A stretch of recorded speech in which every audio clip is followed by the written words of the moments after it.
In a shocking scene on the streets of South Africa, former First Lady Esther Lungu is confronted by angry voices demanding answers. "Go back to Zambia," they shout. "You can't run from justice forever." Why are South Africans suddenly turning on her? And what secrets are being buried far away from Zambian soil? This story goes deeper than anyone expected. Stay with us. In a dramatic and unexpected twist, former First Lady Esther Lungu is confronted on the streets of South Africa. "Go back to Zambia. You must face justice." These were the chants heard from angry voices who say the time for hiding is over.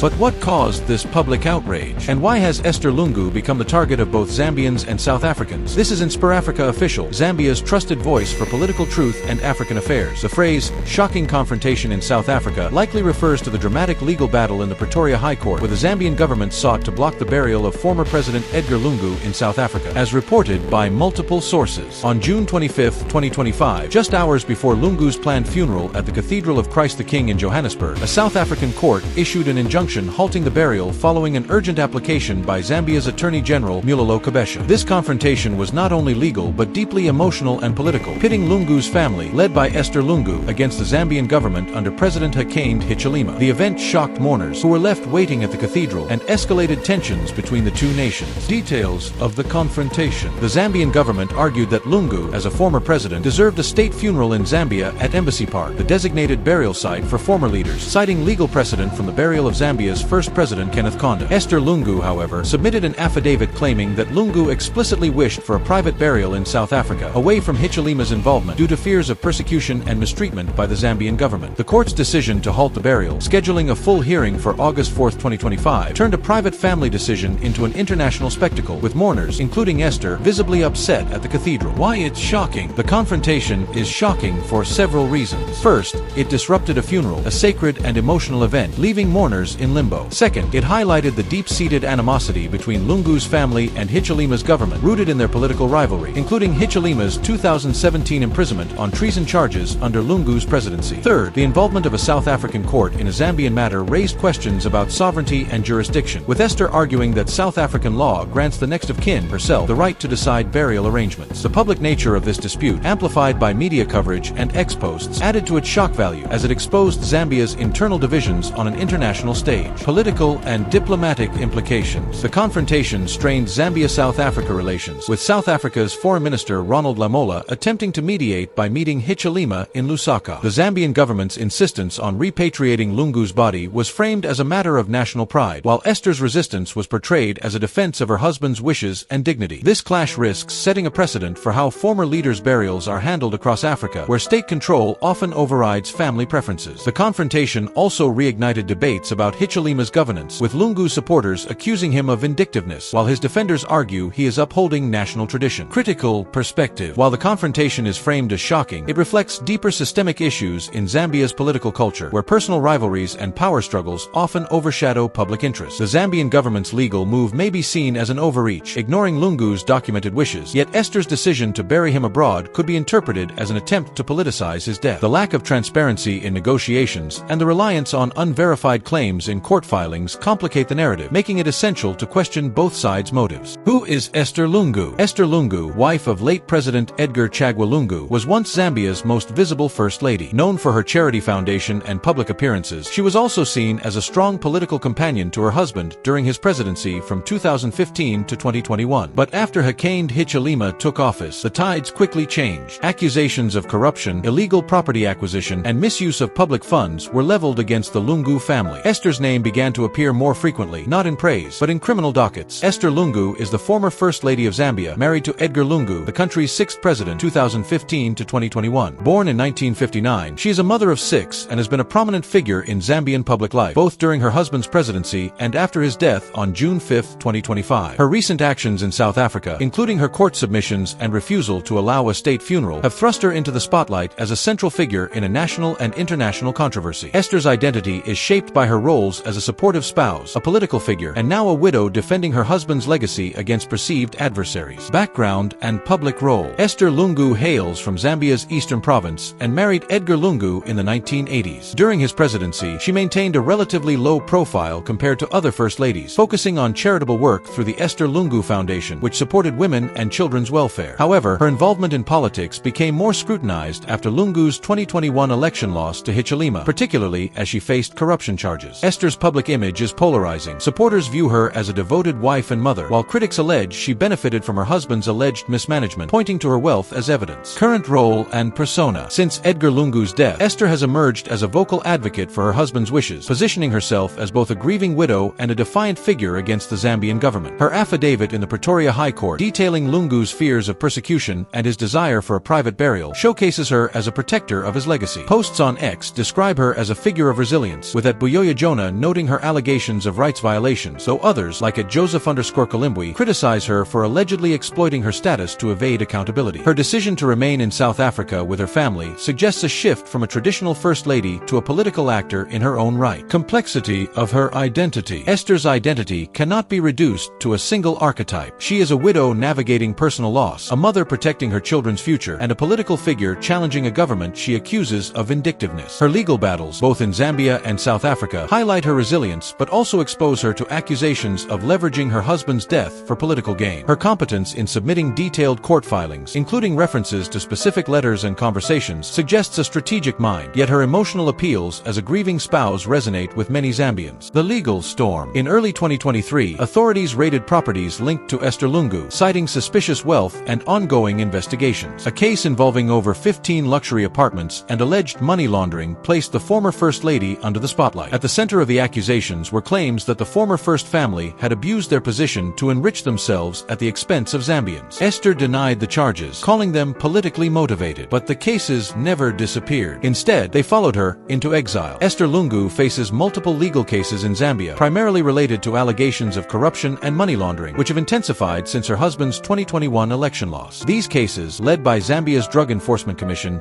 DEC, focus on properties and assets suspected to be proceeds of crime. Her legal battles have become a focal point in the narrative of persecution she presents in South Africa, shaping her public image and the ongoing burial dispute. Details of the cases. May 2024 arrest. Esther and her daughter Chieso Katit were arrested in Lusaka for possessing a $1.5 million estate, including 15 luxury flats in Chongwe, suspected to be proceeds of crime. The DEC claimed Esther failed to explain how she acquired these properties between 2015 and 2023. Another relative, Charles Fairai, was also arrested, and Esther's daughter Tassila faced related charges. All were released on bond, with Esther's lawyer, Charles Changano, denying the allegations. October 2024 court ruling. A Zambian court ordered Esther to forfeit the 15 flats, valued at $1.4 million, ruling that she could not prove they were legally acquired. This decision fueled accusations of government targeting, as Edgar Lungu claimed the charges were meant to block his political comeback. October 2024 arrest. Esther was arrested again on charges of possessing property suspected to be proceeds of crime and money laundering, related to a Lusaka suburb property and hiring a third party. She was released on bond, with ongoing investigations. AA.com/TR. Context and allegations. The cases are part of Hichilema's anti-corruption campaign targeting Lungu's administration. Critics argue the charges are politically motivated, citing the timing after Lungu's political re-entry. Esther supporters, including family spokesperson Makibi Zulu, claim the government is victimizing the Lungu family to weaken the Patriotic Front (PF) ahead of the 2026 elections. However, ex-posts like @Joseph_Kalimbwi suggest public skepticism, arguing that Esther's wealth is disproportionate to her role as First Lady, implying illicit gains. BBC.com. Impact on her narrative. Esther leverages these cases in her South African court filings to argue that the Zambian government's actions justify her family's decision to remain abroad. She claims the charges are part of a pattern of harassment, including the revocation of Lungu's benefits and restrictions on his rights. However, the lack of convictions and ongoing investigations leave the allegations inconclusive, with critics arguing she is deflecting accountability by playing the victim. Critical perspective. The legal cases highlight Zambia's struggle with corruption and political accountability. While the DEC's actions align with Hichilema's anti-corruption agenda, the selective targeting of PF figures raises questions about impartiality. Esther's inability to explain her wealth fuels suspicion, but the absence of transparent judicial outcomes undermines the government's case. The interplay between these legal battles and the burial dispute complicates Esther's position as she navigates both personal grief and public scrutiny. Life in exile. After former President Lungu relocated to South Africa for medical reasons, many believed the move was temporary. But whispers began to circulate. Was it actually self-imposed exile? When Edgar Lungu passed away, the family remained in South Africa. Esther, grieving but silent, was seen less and less. Rumors grew. Was she hiding from justice? For many Zambians in the diaspora, and even South Africans, patience wore thin, especially when allegations of continued political interference and financial financial deals surfaced. Esther Lungu left Zambia with her husband in January 2025, as revealed in her court submissions, primarily due to fears of persecution by the Hichilema administration. She claims Edgar Lungu fled Zambia after his presidential benefits were revoked, and he faced restrictions on his movements, assembly, and medical care. Her affidavit states that Lungu knew he might never return, a decision cemented by his terminal esophageal cancer diagnosis in South Africa. This section explores the reasons for her departure, the political context, and the implications of her claims. Alleged persecution and benefit revocation. Esther's filings cite a letter dated October 30, 2023, signed by Dr. Oliver Kalabo, which revoked Lungu's presidential benefits with immediate effect, including security, accommodation, and transport. She argues this was part of a broader campaign of harassment, including public vilification and denial of medical travel permissions in 2023, which she claims delayed Lungu's cancer treatment. A specific letter dated September 7, 2023, denied Lungu's request to travel to South Africa for medical reviews, a decision Esther alleges contributed to his death. These claims paint a picture of a hostile environment that forced the family to seek safety abroad. Political context. The Lungu family's departure must be understood within Zambia's polarized political landscape. After losing the 2021 election, Edgar Lungu faced investigations into his administration's alleged corruption, and his attempt to return to politics in 2023 led to the withdrawal of his benefits. Esther and her daughters also faced corruption charges, which they denied, further escalating tensions. Her claim that Lungu feared persecution aligns with his accusations of being under house arrest and travel bans, though the government denied these. The contradiction highlighted by Esther, that Lungu was allowed to travel to Zimbabwe for a political event but not South Africa for medical care, suggests selective restrictions, fueling her narrative of political vendettas. Personal and family motivations. Esther's decision to accompany Lungu, along with their children and spokesperson Makibi Zulu, reflects both personal loyalty and a strategic move to protect the family's interests. Her affidavit states that she and Lungu discussed regularizing their stay in South Africa due to Zambia's oppressive behavior, indicating a long-term plan to relocate. The family's acquisition of properties in South Africa, though controversial, suggests they were preparing for a life abroad, possibly anticipating further legal or political challenges in Zambia. ZambianObserver.com. Critical perspective. While Esther's claims of persecution are compelling, they require scrutiny. The revocation of benefits followed Lungu's political comeback, which Zambian law penalizes for former presidents. Critics on X, like at Ndingo Tirol, argue that Lungu's health issues were long-standing and exacerbated by personal choices, not government actions. The family's wealth and properties abroad raise questions about their motives, with some accusing them of fleeing accountability. Nonetheless, the denial of medical travel permissions, if true, is a serious allegation that warrants investigation. The confrontation. It all came to a head when a group of South Africans, reportedly aware of Esther's identity, approached her in a shopping area in Johannesburg. One voice was caught on camera shouting, "This isn't your hiding place. Go home and answer for what you did in Zambia." Others echoed sentiments that South Africa was not a safe haven for those fleeing justice, especially former political elites. Esther was quickly escorted away by private security. No formal police intervention was reported, but the moment went viral. Esther Lungu's silence and statements refer to her initial restraint after her husband's death and her subsequent explosive court filings in South Africa. Her silence in the immediate aftermath contrasted with her detailed affidavit, which accused the Zambian government of persecution, medical neglect, and rights violations, sparking widespread attention. Initial silence. Following Edgar Lungu's death on June 5, 2025, Esther remained publicly silent, with the first announcement coming from her daughter Tassila. This restraint may have been due to grief, strategic planning, or negotiations with the Zambian government. The BBC noted that Hichilema's delayed response and the national broadcaster's silence fueled speculation, which Esther's eventual statements addressed dramatically. BBC.com. Court statements. Esther's affidavit, filed in response to the Zambian government's attempt to repatriate Lungu's body, was a bombshell. She revealed Lungu's fear of persecution, prompting his departure to South Africa. A terminal esophageal cancer diagnosis in January 2025, with doctors stating earlier treatment in 2023 could have been life-saving. A letter from Dr. Oliver Kalabo denying Lungu's medical travel request in 2023. Lungu's explicit wish that Hichilema not attend his funeral, confided to Esther, their lawyer, and historian Dr. Sishiwa. These statements, supported by documentary evidence like Annexure EL10, shifted the narrative from a private family matter to a public accusation of government misconduct, intensifying the controversy. Impact and reception. Esther's statements were polarizing. PF supporters praised her courage, with at Mwabantu highlighting her claims of ill treatment. Critics, however, questioned her credibility, with ex-posts like at Ndingo Tirol dismissing her cancer timeline as inconsistent with Lungu's known health issues. Her decision to break her silence in a foreign court amplified the international dimension, drawing both sympathy and skepticism. Critical perspective. Esther's transition from silence to bold statements suggests a calculated move to control the narrative. While her allegations are serious. The lack of independent verification and her own legal troubles undermine her credibility. The emotional weight of her claims as a widow contrasts with accusations of political opportunism, creating a complex public image. South African reactions. The backlash wasn't limited to the streets. Online, hashtags like #FaceJusticeEsther and #ZambiaIsWatching trended across social media in both countries. Political commentators in South Africa weighed in, asking if former leaders from other African states should be allowed to live in their country without scrutiny. Some even compared Esther Lungu's case to that of other African politicians who found temporary shelter in South Africa, raising broader questions of continental accountability. South African reactions to the Lungu burial controversy and Esther's presence are mixed, reflecting the country's complex socio-political dynamics. Public discourse, as seen in media reports and ex-posts, ranges from sympathy for the Lungu family to accusations of exploiting South Africa as a safe haven for alleged ill-gotten wealth. The court's involvement and the international nature of the dispute have drawn significant attention. Public and media sentiment. South African media, such as News 24, reported on the court's decision to halt Lungu's burial, framing it as a diplomatic and legal issue. Public opinion, as reflected in Zambian Observer's post, is critical of the Lungu family, with some South Africans accusing Esther and her daughter Tassila of using their political ties to shield wealth. The term coffin wealth in public discourse suggests suspicion of hidden assets, fueling resentment amid South Africa's own struggles with corruption and xenophobia. However, the government's non-interference, as noted by Makibi Zulu, indicates a cautious official stance, balancing respect for the family's wishes with diplomatic pressures. Official and diplomatic responses. South Africa's Foreign Minister Ronald Lamola met with Hichilema to ease tensions, emphasizing respect for the family's wishes while supporting a Zambian state funeral. The Pretoria High Court's decision to delay the burial until August 4, 2025, reflects judicial impartiality, prioritizing legal clarity over immediate action. However, this has frustrated some South Africans who view the case as a burden on their legal system, with a Zambian Observer citing fears that Lungu's burial could attract Zambian immigrants, a sensitive issue given South Africa's xenophobic tensions. Social media and public discourse. Ex-posts reveal polarized sentiments. Some South Africans express sympathy for Esther's loss, viewing the court's intervention as disrespectful, while others, as noted in Zambian Observer, demand investigations into the family's wealth. The controversy taps into broader African debates about accountability for political elites, with South Africans drawing parallels to their own struggles with corruption. ZambianObserver.com. Critical perspective. South African reactions are shaped by domestic issues, including economic inequality and xenophobia, which amplify scrutiny of high-profile foreigners like the Lungus. The lack of formal charges against Esther in South Africa limits the controversy to public opinion, but the court's role risks escalating diplomatic tensions. The narrative of coffin wealth may be sensationalized, requiring concrete evidence to substantiate claims of impropriety. Zambian public response. In Zambia, reactions were just as fierce. Supporters of the Patriotic Front defended Esther, claiming the confrontation was staged by HH sympathizers. But others, including former government officials, criticized the Lungu family for what they call running away instead of facing justice like true leaders. Even some civil society groups have urged the Zambian government to issue a formal extradition request if charges are serious. Zambian public opinion on Esther Lungu's actions and the burial dispute is deeply divided, reflecting the country's polarized political landscape. Ex-posts and media reports highlight a split between Lungu's Patriotic Front (PF) supporters, who view Esther as a victim of persecution, and Hichilema's United Party for National Development (UPND) supporters, who see her as evading accountability. Supporters' perspective. PF supporters, as seen in posts by @Diamond Zambia and @Buyoya Jonah, rally behind Esther, viewing her court submissions as evidence of government overreach. They argue that Lungu was mistreated, citing the revocation of his benefits and alleged medical delays as proof of a vendetta. Esther's refusal to allow a state funeral resonates with those who believe Hichilema disrespects Lungu's legacy. The emotional appeal of a widow defending her husband's wishes strengthens their sympathy, with some calling for protests or political change in 2026. Critics' perspective. UPND supporters and critics, like @Joseph_Kalimbwi, argue that Esther's claims are a distraction from her family's alleged corruption. They point to the court-ordered forfeiture of her properties and her arrests as evidence of illicit wealth. Comments on X, such as @Handingo Tirols, dismiss her persecution narrative, citing Lungu's long-standing health issues and the family's lavish lifestyle abroad. Some accuse the Lungus of abandoning Zambia, with @Zambian Observer noting that their desire to settle in South Africa proves their lack of national loyalty. Broader societal impact. The dispute has left Zambians confused about how to mourn their former president, as noted by the BBC. The government's declaration of a national mourning period was overshadowed by the PF's competing plans, creating chaos. The public's frustration is evident in ex-posts questioning the government's motives and Esther's sincerity, with some calling for reconciliation to honor Lungu's legacy. BBC.com. Critical perspective. Public opinion reflects reflects Zambia's entrenched political divisions, with both sides using Lungu's death to advance their agendas. The lack of conclusive evidence about medical delays or persecution fuels speculation, while the government's insistence on a state funeral risks alienating moderates. Esther's narrative resonates emotionally but is undermined by her legal troubles, complicating public sympathy. BBC.com. But so far, silence. Will she return? Since the confrontation, Esther Lungu has remained out of public view. No official statement has been issued from her or the Lungu family legal team. Whether she will return to Zambia voluntarily or be forced to remains an open question. What is clear is that the tide of public opinion is shifting fast, and time may be running out. The court will decide whether the Zambian government can compel Lungu's repatriation or if Esther, as next of kin, has the right to a private burial in South Africa. If the court upholds South African law, Esther's wishes may prevail, potentially embarrassing Hichilema's government. If Zambia's claim is prioritized, it could set a precedent for state control over former leaders' burials, straining family-state relations. Ongoing negotiations, as noted by Attorney General Kabesha, may lead to a compromise, such as a memorial in Zambia and a private burial in South Africa. Esther's future. Esther's decision to settle in South Africa with her family suggests a long-term relocation, driven by legal pressures and safety concerns. Her ongoing corruption cases in Zambia could escalate if she returns, but staying abroad may fuel accusations of fleeing justice. Her role in the PF and potential to influence the 2026 elections will depend on her ability to maintain public support. Zambianobserver.com. Political and social ramifications. The dispute risks deepening Zambia's political divide, with PF supporters rallying against Hichilema and UPND framing the Lungus as corrupt. A resolution that respects both Lungu's wishes and national tradition could foster unity, but continued confrontation may exacerbate tensions. Diplomatically, South Africa's handling of the case will influence its relations with Zambia and its stance on African governance issues. NewYorkTimes.com. Critical perspective. The outcome hinges on legal, emotional, and political factors. The court's decision will test South Africa's judicial independence and Zambia's respect for family rights. Esther's future depends on her ability to navigate her legal and public challenges, while Zambia's path forward requires leadership to bridge divides. The lack of transparency in negotiations and evidence makes predicting the outcome challenging, but dialogue is essential. Final thoughts. Esther Lungu's story is not just about a former First Lady. It is a reflection of how power, justice, and exile are entangled across African borders. Can South Africa continue to serve as a refuge for embattled political figures? And should Zambia finally draw the line when it comes to accountability? Whatever your position, one thing is certain: the continent is watching and waiting. The final thoughts question invites reflection on the broader implications of this saga for Zambia, South Africa, and African governance. Edgar Lungu's death and the ensuing controversy expose deep-seated issues of political rivalry, accountability, and national identity, with Esther Lungu at the center of a narrative that is both personal and political. Lungu's legacy. Edgar Lungu's presidency, 2015 to 2021, was marked by infrastructure development, but criticized for economic mismanagement and authoritarianism. His death in exile and the burial dispute risk overshadowing his contributions, framing his legacy as one of division. Esther's actions, while defending his wishes, may perpetuate this narrative unless reconciliation is achieved. EW.com. Esther's role. Esther Lungu's transformation from a low-profile First Lady to a vocal advocate highlights her resilience, but also her vulnerability. Her legal troubles and decision to remain in South Africa challenge her credibility, yet her emotional appeals as a widow resonate with many. Her legacy will depend on whether she is seen as a warrior for justice or a fugitive from accountability. Zambia's future. The controversy underscores Zambia's need for political healing. Hichilema's government must balance accountability with unity, while the PF must avoid exploiting Lungu's death for political gain. The public's polarized reactions, as seen on X, reflect a nation grappling with its past and future. A transparent, inclusive resolution to the burial dispute could set a positive precedent. African governance. The Lungu case reflects broader African challenges: political vendettas, elite accountability, and state-family tensions over legacy. South Africa's role as a neutral arbiter contrasts with Zambia's assertive stance, highlighting the need for regional cooperation. The continent's youth and civil society, as noted in at Zambian Observer, demand transparency, suggesting a shift toward greater accountability. Zambianobserver.com. Critical perspective. This saga is a microcosm of Zambia's struggles with democracy, justice, and unity. Esther's actions, while rooted in personal loss, risk deepening divisions unless tempered by dialogue. The lack of conclusive evidence on both sides, persecution versus corruption, requires cautious analysis. Ultimately, honoring Lungu's legacy and Zambia's national interest demands compromise and respect for both family and state. NewYorkTimes.com.